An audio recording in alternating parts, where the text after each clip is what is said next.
շատ կարևոր է քաղաքական առաջնորդների դերը հարցերի լուծման խաղաղ ճանապարհով տանելը։ Ինչքանով իրանք խիզախ կրնեն, համարձակ կրնեն, ինչքանով քաղաքական ժամանակավոր խնդիրները մի կողմ կդնեն եւ կնայեն ավելի ռազմավարական ապագայի խնդիրներին, սրանով պայմանավորված կլինի տվյալ երկրի հաջողությունները։ Փառք Աստծո, մեր երկու երկրի ղեկավարները ընտրել են այս ճանապարհը երկրորդը եւ խաղաղությունը ապագան մարդկանց բարեկեցիկ կյանքով ապահովելու հնարավորությունը գերադասել են մնացած ամեն ինչից։ Ես նաև այն քաղաքական գործիչներից եմ, որ միշտ խոսել է խաղաղության մասին եւ փորձել եմ իմ քաղաքական գործունեության ընթացքում ինչ որ ձևով օգտակար լինել, որովհետեւ ինձ համար հասկանալի է մի բան. եթե ունեք հարևաններ, հարևանների հետ ապրում եք միայն խաղաղ։ Նույնիսկ կենցաղում այդպես, առավել եւս պետական մակարդակում։ Այլ ճանապարհ չկա։ Այլ ճանապարհը վեճ է, կռիվ է, անիմաստ ժամանակի կորուստ է։ Եվ ես եմ շատ լավատես, որ իրականում մենք հաջողելու ենք եւ ունենալու ենք համատեղ նաեւ տնտեսական, մշակութային ծրագրեր, մենք հնարավորություն ենք ունենալու նաեւ արդեն կան նախադեպեր, երբ որ մեր հասարակական սեկտորի ներկայացուցիչները հանդիպում են, դա շարունակականություն է ունենալու, հաջորդը կլինի բիզնես շրջանակների հանդիպում։ Արդեն տեսեք Երևանում մարդիկ գնում են ադրբեջանական վարելիք եւ մեքենաներ են վարում։ Տարիներ առաջ երբ որ դրա մասին խոսեիք, ինչ որ ճշտամական վերաբերմունք այլ կերպ ընդունվեր։ Բայց սա այն իրականությունն է, որում հիմա մենք ապրում ենք։ Ինչ վերաբերում է խնդիրներին աշխարհի, իհարկե մենք հիմա ապրում ենք շատ տուրբուլենտ ժամանակաշրջանում։ Կովիդից հետո շատ բան է փոխվել եւ հիմա արդեն աշխարհի քաղաքական քարտեզում շատ փոփոխություններ են տեղի ունենում եւ կառավարման մեթոդների մեջ փոփոխություններ են տեղի ունենում եւ այստեղ առավել եւս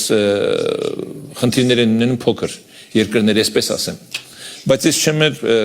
թերագնահատում փոքր լինելու հանգամանքը գործոնը, ինչ որտեղ նաև սա առավելություն է, որովհետև մեզ հնարավորություն է տալիս ինքնուրույն գործել, ինքնուրույն որոշումներ ընդունել եւ այդ որոշումները իրականություն դարձնել։ Կարող է զարմանալի թվա շատերին,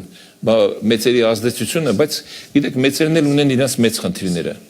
Մենք պետք է չմտնենք այդ մեծ խնդիրների մեջ։ Մենք մեր երկրի շահերից ելնելով մեր քայլերը պետք է անենք։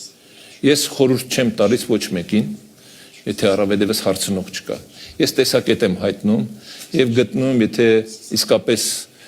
երկիրը ունի ռազմավարություն, երկիրը ունի իր ապագայի նկատմամբ հստակ դիրքորոշում եւ նաեւ այդ քայլերի իրականացման մեխանիզմներ, ուրեմն իսկապես կարող ենք մենք այս բարդ իրավիճակներից դուրս գալ։ Ես չեմ բարձրացնում խնդիրը, բայց չեմ ուզում նաեւ ավելի բարդեցնել եւ ավելի գունավորել եւ դարձնել այնպես ապոկալիպտ իրավիճակ, որ անլուծելի մի հատ իրավիճակում ենք հայտնվել, երբ որ աշխարհը քանդվում է, չէ։ Ավելի վատ վիճակում է եղել աշխարհը։ Աշխարհը շատ ավելի վատ իրավիճակներ է տեսել։ Մարդկային զոհեր միլիոնավոր եւ այլն, բայց իրավիճակից դուրս ենք եկել։ Նույն Եվրոմիության այսօրվա գոյությունը պայմանավորված է երկրորդ համաշխարհային պատերազմից հետո ճանապարհների փրկրկով։ Ընդամենը 12 տարի հետո այդ արդեն համաձայնագիրը կնքվեց։ Եվ սա նշանակում է, որ հավերժ թշնամիներ հասկացողություններ չկան։ Միգուցե կան հավերժ շահեր, որ ընդունելի է քաղաքականության մեջ այդպես են ասում։ Մենք պետք է այդ հավերժ շահերը կապենք մեր բարեկեցության հետ, մեր երկրի տնտեսական զարգացման հետ, մեր հարևանների հետ բարեդրացական եւ իսկապես խաղաղ ջերմ հարաբերություններ ունենալու հետ։ Նույնը վերաբերում է Թուրքիային։ Մենք ունենք Թուրքիա հարևան, ուրեմն պետք է հարևանություն անենք, սահմանները բացենք։ Իրանին է վերաբերում, Վրաստանին է վերաբերում, ես կոնկրետ Հայաստանի օրինակներն եմ բերում։ Կան տարբեր տեսակի մոտեցումների միջարոց, տարբեր գնահատականներ իմ նշած երկրներում տեղի ունեցող իրադարձությունների հետ, բայց կա նաև Հայաստանի Հանրապետության շահ, որը առաջնորդվում է իմ ասած սկզբունքով, հարևանների հետ ապրել խաղաղ,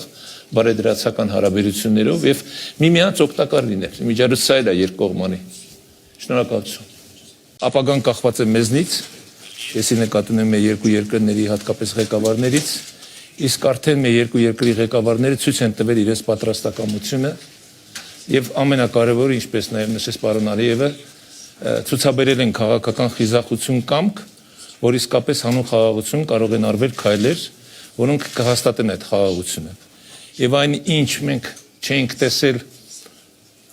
30 տարուց ավելի, մենք հիմա ապրում ենք այդ իրավիճակում։ Եվ իրականում անհավատալի էր, որ 2 տարի առաջ, նույնիսկ 1 տարի առաջ կարելի էր կարճ ժամանակում հասնել այսպիսի մի իրավիճակի, երբ որ արդեն մենք Հայաստանի Հանրապետությունը հնարավորություն ունի ապրանքներ ստանալ Ադրբեջանից անմիջապես Վրաստանի տարածքով։ Ես վստահ եմ, որ կգա նաև այն օրը, երբ որ մենք այդ ապրանքները կստանանք պարզապես մեր տարածքներով, այսինքն դա կլինի Բաքու կամ Ադրբեջան, Հայաստան, Նախիջևան, Հայաստան։ Այդ ես ուզում եմ մի կարևոր հանգամանքի անդրադառնալ։ Մենք երկու կողմներս էլ նայում ենք առաջ։ Եթե մենք փորձենք նայել հետ եւ փորձել նաեւ գտնել այն պատճառները ինչու եղավ, ես կարծում եմ դա այսօր մեզ կզրկեն հնարավորությունից, որ ունենք։ Մենք հիմա ավելի շատ ապրում ենք մեր ծրագրերի իրականացման գործով եւ ինչու մենք հաջողություն կունենանք, որովհետեւ մենք հստակ պայմանավորվածություններ ունենք։ Մենք հստակ սկզբունքներ ենք որդեգրել,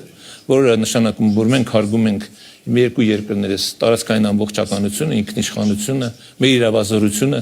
եւ առաջնորդվել ենք այդ սկզբունքներով։ Բացելու ենք մեր սահմանները եւ վստահ եմ նաեւ որ X տարիներ հետո ոչ միայն քաղաքական բարձր մակարդակի նման հանդիպումներ են լինելու, այս սովորական գործընթաց է լինելու, երբ որ Հայաստանից կամ Ադրբեջանից մեր քաղաքացիները կարող են հատել սահմանը, առևտուր անել, օգտվել այն առավելություններից, որ մենք ունենք երկուսս։ Եվ տեսեք, այդ համագործակցության արդյունքում մենք շատ նպաստավոր ենք դառնալու որպես տարածաշրջան, որպես Հարավային Կովկաս, նաև աշխարհի համար։ Այն քննարկումը, որ մենք հիմա անում ենք Եվրոպա-Ասիա կապը ապահովելու համար, դրա լավագույն ճանապարհը հենց Հարավային Կովկասն է։ Եվ այս գործընթացը հաջողություն կունենա նաև այն պատճառով, որտեղ այստեղ կա նաև տնտեսական շահ։ Բացի քաղաքականից, որը ամենակարևորն է, բայց այստեղ կա նաև տնտեսական շահ։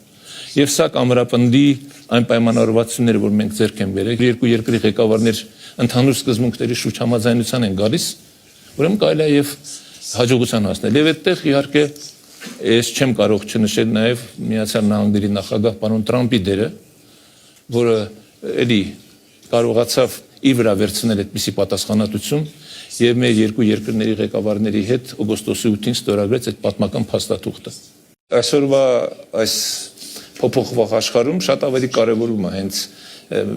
եւ Միջին Միջանցքի դերը եւ Հարավային Կովկասի դերը եւ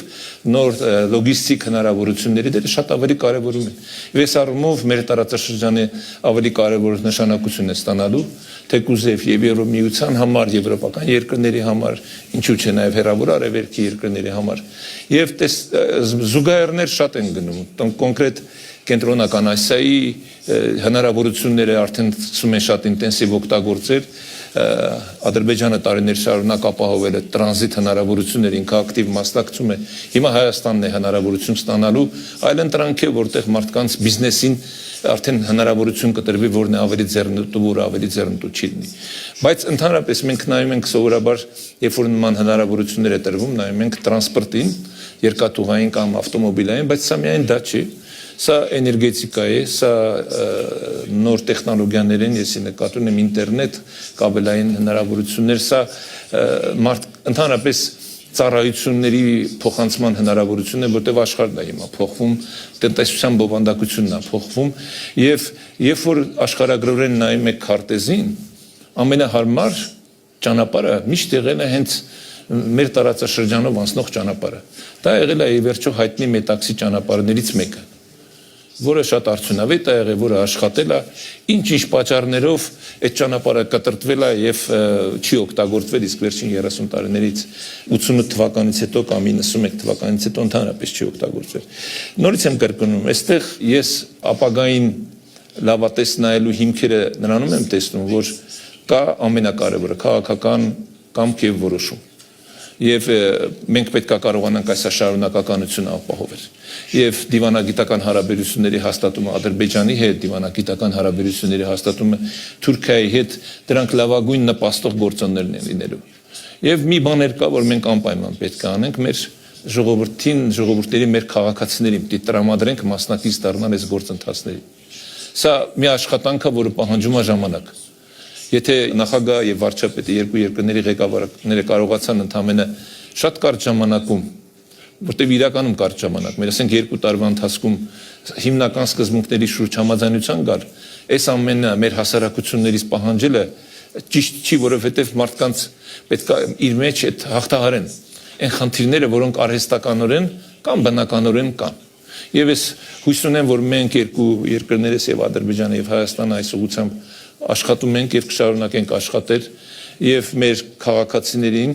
մեր հասարակությանը իսկապես մասնակից կդարձնենք մեր սկսած նախաձեռնած խաղաղության հարատեվությանը։